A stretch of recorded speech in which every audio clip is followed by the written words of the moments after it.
David always believed one thing. If he could just make more money, everything in his life would finally fall into place. It sounded logical. More money means less stress, more freedom, more control. At least, that's what he thought.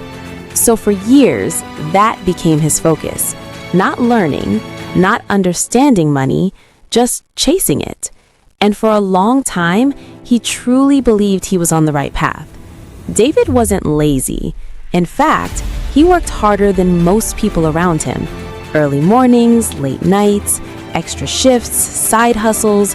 If there was an opportunity to make money, he took it. And slowly, his income started to increase. At first, it felt amazing.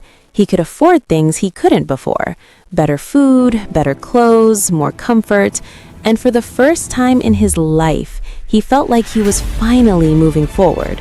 But there was something strange. No matter how much he earned, it never felt like enough. Every time his income went up, his expenses followed. Not immediately, but gradually, quietly, almost invisibly.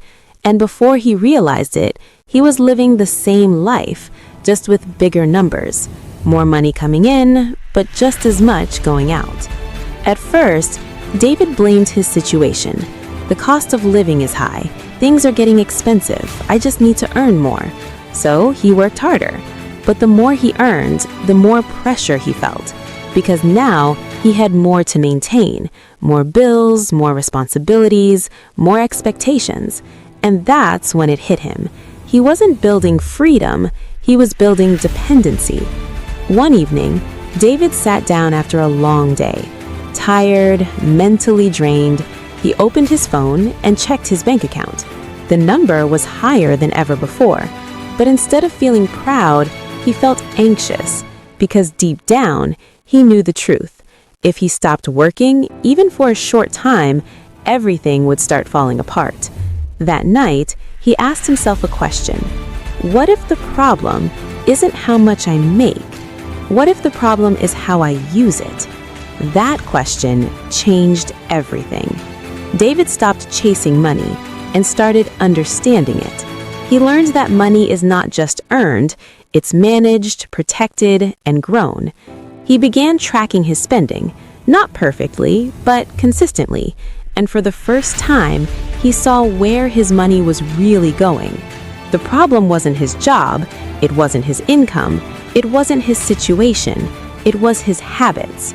He was spending without thinking, reacting instead of planning, living for now and ignoring later.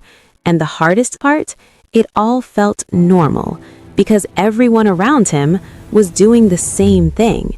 So he made a decision, a simple one, to become intentional. He started saying no, even when it was hard. He delayed gratification. He stayed disciplined, even when nobody was watching. Months passed, then something changed. His money stopped disappearing. It stayed. It grew, slowly but steadily. And for the first time, he felt in control. He stopped asking, how can I earn more? And started asking, how can this money work for me? He explored smarter options, investments, opportunities, growth. And over time, his money started working even when he wasn't. Years later, his life looked completely different, not because he got lucky, not because he made millions overnight, but because he changed how he thought. And that's when he finally understood. Money was never the problem. The problem was how he used it. If this changed the way you see money, make sure you like this video and subscribe, and drop a comment below. What's one habit you're going to change starting today?